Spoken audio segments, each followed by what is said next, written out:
కుప్పంలో నారా చంద్రబాబు నాయుడు ఓడిపోకపోతే నేను ఆయన బూట్లు పాలిష్ చేస్తాను, బూట్లు తుడుస్తాను అన్నాడు ఓ వ్యక్తి. ఈ మాట చెప్పగానే ఇంకా నేను మీకేం ఆప్షన్స్ ఇవ్వాల్సిన అవసరం లేదు, టక్కన గుర్తుకొస్తాడు కొడాలి నాని. కూటమి గెలిచి దాదాపు 2 సంవత్సరాలు అయితే పట్టుమని 2 సార్లు తెర మీదకి వచ్చాడు. అందులో రెండోసారి ఇదే.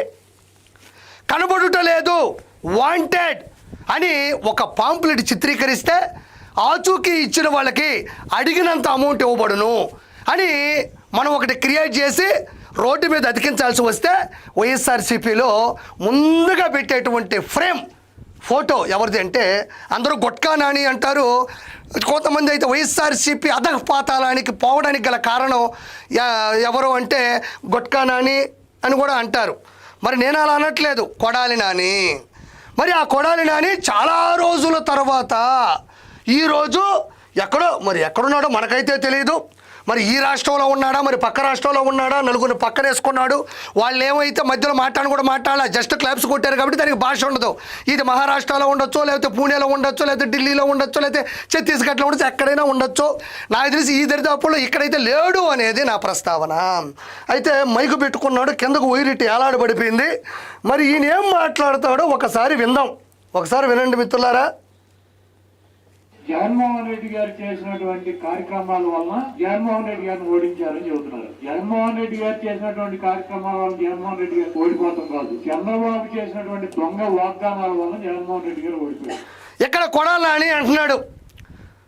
అందరూ అంటున్నారంట జగన్మోహన్ రెడ్డి చేసినటువంటి కార్యక్రమాల వల్ల జగన్మోహన్ రెడ్డి ఓడిపోయాడు అని అంటుంటే, అందుకు కాదు ఓడిపోయింది, చంద్రబాబు నాయుడు గారు చేసినటువంటి దొంగ వాగ్దానాల వల్ల ఓడిపోయాడు అంటున్నాడు. ఈరోజు నేను కొడాలి నానికి సవాల్ ఇస్తున్నా. నేను చెప్పింది నువ్వు నిరూపించగలిగితే నేను డైరెక్ట్గా మీ ఇంటికే వస్తాను, నేను చేసుకుంటావు చేసుకో. ఆయన దొంగ వాగ్దానాలు చేశానంటున్నావు, ఒకటొకటి చెప్పుకుంటూ ఉంటా, నువ్వు నిరూపించు చూద్దాం. ఆంధ్ర రాష్ట్ర వ్యాప్తంగా 200కు పైగా అన్నా క్యాంటీన్ల ద్వారా కేవలం 5 రూపాయలతోనే పేదవాడి కడుపు నింపుతున్నాడు అని నేను అంటున్నా. లేదు, 5 రూపాయలకు మించి ఎక్కువ అడుగుతున్నారు, అసభ్యంగా ప్రవర్తిస్తున్నారు, ఎక్కువ మాట్లాడితే తోసేస్తున్నారు అని నువ్వు ఒక మధ్య తరగతి మనిషి చేత చెప్పించు, చూపించు, నిరూపించు. నారా చంద్రబాబు నాయుడు గారు దొంగ వాగ్దానం చేశాడని నేనే ఒప్పుకుంటా. మెగా డిఎస్సి ద్వారా 16,347 పోస్టులు భర్తీ చేశాడు అని నేను అంటున్నా. కాదు, అంతకన్నా తక్కువ భర్తీ చేశాడు అని నువ్వు చూపించు లేదా నిరూపించు. నారా చంద్రబాబు నాయుడు గారు దొంగ వాగ్దానం చేశాడని నేను ఒప్పుకుంటా. ఆంధ్రప్రదేశ్ అంచులో ఉండేటువంటి కుప్పంకి హంద్రీనీవా జలాలు తీసుకొచ్చాడు నేను అంటున్నా.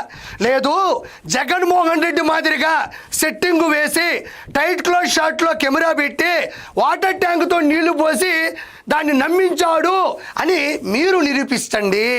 మీరు నిరూపిస్తే నారా చంద్రబాబు నాయుడు గారు దొంగ వాగ్దానం చేశాడని నేను ఒప్పుకుంటా. దివ్యాంగ శక్తి ద్వారా దివ్యాంగులని ఆదుకున్నాడు అని నేను అంటున్నా. లేదు, దివ్యాంగులు బస్సు ఎక్కితే డబ్బులు అడుగుతున్నారు అని మీరు చెప్పించినా, చూపించినా, మీరు నిరూపించినా నారా చంద్రబాబు నాయుడు గారు దొంగ వాగ్దానం చేశాడని నేను ఒప్పుకుంటా. మహిళలకి ఆంధ్ర రాష్ట్ర వ్యాప్తంగా ఆర్టీసీ బస్సులో ఉచిత ప్రయాణం కల్పించి వాళ్ళ మనసును గెలిపించుకున్నాడు, వాళ్ళ మనసును గెలిచాడు అని నేను అంటున్నా. లేదు, స్త్రీలు ఆర్టీసీ బస్సుల్లో ఎక్కితే వాళ్ళకి ఖచ్చితంగా డబ్బులు అడుగుతున్నారు, డబ్బులు ఇవ్వకపోతే బయటకు దోసేస్తున్నారు అని నువ్వు నిరూపించు. నారా చంద్రబాబు నాయుడు గారు దొంగ వాగ్దానం చేశాడని చెప్పి నేను ఒప్పుకుంటా. తల్లికి వందనం ద్వారా తల్లికి బిడ్డకి న్యాయం చేశాడు అని నేను అంటుండా. లేదు, తల్లిని బిడ్డని మోసం చేశాడు అని ఏ తల్లి చేతైనా ఏ బిడ్డ చేతైనా నువ్వు మాట్లాడించవు, నువ్వు చెప్పించవు, నువ్వు నిరూపించవు. నారా చంద్రబాబు నాయుడు గారు దొంగ వాగ్దానం చేశాడని నేను ఒప్పుకుంటా.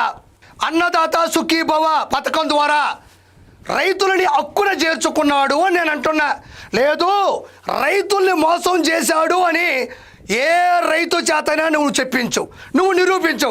నారా చంద్రబాబు నాయుడు గారు దొంగ వాగ్దానం చేశాడని నేను ఒప్పుకుంటా. మహిళలకి దీపం పథకం ద్వారా ఉచితంగా గ్యాస్ సిలిండర్లు ఇస్తున్నాడు అని నేను చెప్తున్నా. నువ్వు ఇవ్వట్లేదు, వాళ్ళు కట్టెల పొయ్యి మీద వండుకుంటున్నాడని ఒక సర్వసాధారణ మహిళల చేత నువ్వు చెప్పి నిరూపించు. నారా చంద్రబాబు నాయుడు గారు దొంగ వాగ్దానం చేశాడని నేను ఒప్పుకుంటా. ఈరోజు అమరావతి అభివృద్ధి ఆకాశం వైపుకు పరిగెడుతుంది. లేదు, అసలు అమరావతే లేదు, దానికి కట్టడమే లేదు, అది కళాఖండమే కాదు అని అమరావతి రాజధాని సాక్షిగా ఉన్న అక్కడి మనుషుల చేత చెప్పి నువ్వు నిరూపించు. ఎస్, నారా చంద్రబాబు నాయుడు గారు దొంగ వాగ్దానం చేశాడు అని చెప్పి నేను ఒప్పుకుంటా. డైరెక్ట్గా గూగుల్ CEO సుందర్ పిచాయ్ గారే గూగుల్ డేటా సెంటర్ని విశాఖపట్నంలో నేను నెలకొల్పబోతున్నాడు అని ఆయనే చెప్పాడని నేను అంటున్నా.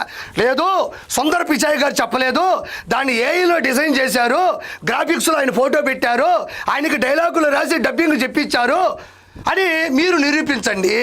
మీరు నిరూపిస్తే నారా చంద్రబాబు నాయుడు గారు దొంగ వాగ్దానం చేశారని నేను ఒప్పుకుంటా. ఏ విధంగా మీరు ఈ మాటలు మాట్లాడతారు? నువ్వు గతంలో మాట్లాడినటువంటి ఇతను చూడండి, ఈ లాంగ్వేజ్, ఈ బాడీ లాంగ్వేజే వైఎస్ఆర్సీపీని పతనం చేసింది. మళ్ళీ అప్పుడప్పుడు వస్తాడు అఘోరా మాదిరి. మీరు ఆ సినిమా చూసుంటారు, అరుంధతి సినిమాలో అఘోరాధిపతి, పశుపతి, అఘోరాధిపతి. ఆయన ఎవరో కాదు, ఈయనే చూడండి. ఈ మనిషే అప్పట్లో మరీ గడ్డం కొంచెం పెంచి మెల్లో అంతా దండలేసుకొని దండయాత్ర చేసేటవాడు. పరిస్థితి బాగాలేదు కదా, ఏడో కూర్చొని ఏడో ఒక మూల ఏదో రాష్ట్రంలో నలుగురు నేర్చుకొని ఏదో రాసుకొని వచ్చేసాడు. ఎస్, నువ్వు నిరూపిస్తే దొంగ వాగ్దానాలు నారా చంద్రబాబు నాయుడు గారు చేశారు, నువ్వు నిరూపిస్తే కిరా కార్పి నీ దగ్గరకు వచ్చి నువ్వేం చెప్తే చేస్తాడు. నీ మాదిరిగా నారా చంద్రబాబు నాయుడు గారు ఓడిపోకపోతే ఆయన బూట్లు పాలిష్ చేస్తా అన్నావు. నీ మాదిరిగా నేను మాట తప్పను, నువ్వేం చెప్తే చేస్తా. అయితే మళ్ళీ ఏం మాట్లాడో ఒకసారి చూడండి మిత్రులారా. ఈయన కార్యక్రమాలు చేస్తానని చెప్పి అధికారంలోకి వచ్చాము. మేము రాజశేఖర రెడ్డి గారు కానీ జగన్మోహన్ రెడ్డి గారు ఇవన్నీ చెప్పినటువంటి కార్యక్రమాలే కాదు, చెప్పనటువంటి కార్యక్రమాలు కూడా మేము చేశామని చెప్పి కాలు ఎత్తుకుని చెప్పేటువంటి పరిస్థితిలో వైఎస్ఆర్ అంటే చెప్పిన కార్యక్రమాలకు మించి మేము అదనపు కార్యక్రమాలు చేశాము అనే ఈ అదనపు కార్యక్రమాల వల్ల, ఈ అదన ప్రసంగి చేష్టాల వల్ల పార్టీ అధగపాతాలనికి వెళ్ళిందని నేను మరోసారి ప్రజలకు గుర్తు చేస్తున్నా. అన్నారో లేదో ఇంకోసారి చూడండి ఏమంటున్నాడో ఒకసారి చూడండి. చేశామని చెప్పి కాలు ఎత్తుకుని చెప్పేటువంటి ఇలా కాళ్ళు ఎగరేయడం వల్ల, తొడలు కొట్టడం వల్ల, మీసాలు మెలియడం వల్ల, బూతులు తిట్టడం వల్ల, గంజాయిని అమ్మడం వల్ల, అమాయకుల్ని చంపడం వల్ల వైఎస్ఆర్సీపీ మరోసారి చెప్తున్నాను కనుమరుగైపోయింది, 5 లేకుండా పోయింది, 5వ తనం లేకుండా పోయింది అని మరోసారి మీకు గుర్తు చేస్తున్నా. ఈరోజు ఈ కాలర్ మాత్రమే ఎత్తాడు.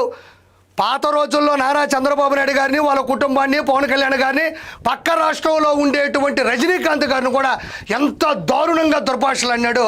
మీరు కావాలంటే యూట్యూబ్లో చూడండి, అవసరం లేదు, మీరు ఆల్రెడీ చూశారు కాబట్టే. వీళ్ళకి 5 తీసేసి 11 ఇచ్చి ఈరోజు ప్రతిపక్ష హోదా లేకుండా చేశారు జనాలు. మళ్ళీ ఇక్కడ ఈ కాళ్ళు ఎగరేశారంట. అంటే జగన్మోహన్ రెడ్డి గారు చెప్పిన కార్యక్రమాల కన్నా అదనపు కార్యక్రమాలు చేశామని మేము గర్వంగా చెప్పుకుంటున్నాం అంటున్నారు. మరి చేసిన అదనపు కార్యక్రమాలు ఈ అదన ప్రసంగపు మాటల వల్లే కదా మనం ఈరోజు అధికారం లేకపోవడం వల్ల అధపాతంలో పోయి నిద్రపోతా ఉన్నాం. ఎందుకు నువ్వు రోజు వచ్చి ప్రెస్ మీట్ పెట్టలేకపోతున్నావు? రోజు నీ కార్యకర్తలు తీసుకొని వచ్చి ఎందుకు నువ్వు మాట్లాడలేకపోతున్నావు? ఈరోజు నేను ప్రశ్నిస్తున్నా. మళ్ళీ ఒకసారి చూద్దాం ప్రజలారా. నెట్టేటువంటి పరిస్థితి ఆ పార్టీలే వచ్చినాయి. ఈ రోజు దొంగ హామీలతో, అడ్డగోలు అబద్ధాలతో అధికారంలోకి వచ్చినటువంటి పార్టీ ఈ కూటమి ప్రభుత్వం. తప్పకుండా ప్రజలు ఇవన్నీ కూడా గమనిస్తున్నారు. మనం ఎవరం కూడా తొందరపడాల్సిన అవసరం లేదు. అదే విధంగా ఈ రాష్ట్ర ప్రజలకి జగన్మోహన్ రెడ్డి గారి విలువ నేనైతే తెలిసిందనుకుంటున్నాను. ఇప్పుడు ఏంది కొడాలి గారు, జగన్మోహన్ రెడ్డి విలువ, నీ విలువ, మీ యొక్క నాయకుల విలువ 2024 ముందే తెలిసిపోయింది. అందుకే పార్టీ తేలిపోయింది, అందుకే ప్రజల మనసు విరిగిపోయింది, అందుకే నువ్వు రాష్ట్రం లేకుండా పారిపోయింది, అందుకనే వైఎస్ఆర్సీపీ బతుకు అయిపోయింది. ఈరోజు ప్రజలు ఎక్కడ కూర్చున్నా దీని గురించి మాట్లాడుకుంటున్నారు. తొందరపడొద్దంట. ఇది తొందర పడకముందు, నువ్వు తొందర పెట్టకముందు చెప్పాల్సినటువంటి మాట. తొందరపడింది నువ్వు టీడీపీ నుంచి వచ్చినటువంటి వ్యక్తివి, టీడీపీ నుంచి ఎమ్మెల్యే అయినటువంటి వ్యక్తివి.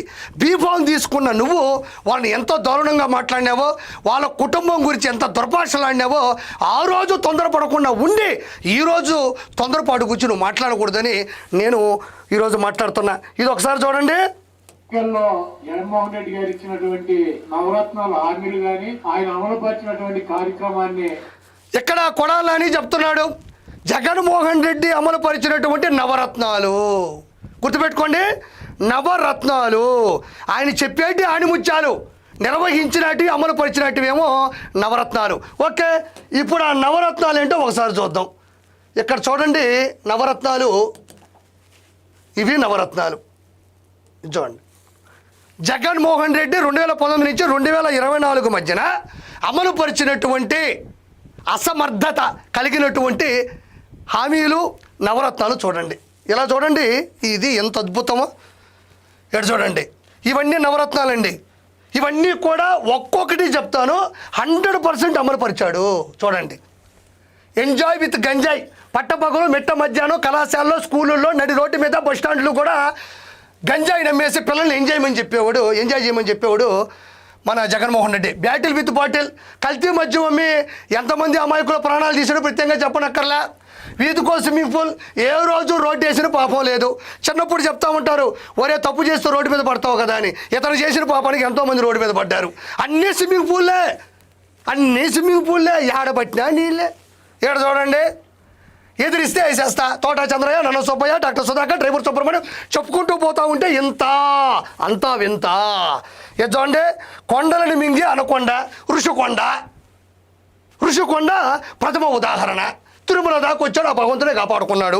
ఇలా చూడండి, నా భూతే నా భవిష్యత్తు. ఇంకా బూతుల గురించి చెప్పలే. ఇక్కడ చూడు, ఇగో ఇందాక చెప్పిన మహానుభావుడు ఫోటో కూడా ఉంది. ఇది చూడండి, గుట్కా నాని, అనిల్ కుమార్ యాదవ్, ఇంకా రోజారెడ్డి, లేకపోతే శ్రీరెడ్డి చెప్పుకుంటా పోతా ఉంటే ఇంకా మన అంబటి రాంబాబు. ఇదొక నవరత్నం, మామూలు రత్నం కాదు ఇది. ఇది చూడండి, ప్యాన్ ఇండియా ప్యాలెస్లో ఏముంది, తాడేపల్లిలో ఒక ప్యాలెస్ ఉంది, బెంగళూరులో ఒక ప్యాలెస్ ఉంది, హైదరాబాద్లో ప్యాలెస్ ఉంది. ఆంధ్రరాష్ట్ర వ్యాప్తంగా 26 జిల్లాల్లో ప్రభుత్వ స్థలాల్లో ప్రజల సొమ్ముతో ప్రతి చోట వైఎస్ఆర్సీపీ కార్యాలయాలు ఉన్నాయి. అంటే ఇది కూడా చూడండి, మంచిది. ప్యాన్ ఇండియా ప్యాలెస్లు. ఏడ భార్య ముద్దు, తల్లి చెల్లి వద్దు, ఇది నెంబర్ 1. మనం ఖచ్చితంగా దీన్ని గౌరవించాలి. అంటే మీకు నేను దీని గురించి ప్రత్యేకంగా చెప్పనక్కర్లేదు, మళ్ళీ మహిళలు కాబట్టి. మరి తల్లి చెల్లి పరిస్థితి ఏంటనేది మీ అవగాహనకి వదిలేస్తున్నా. బాయ్ బాబాయ్ బాబాయ్ని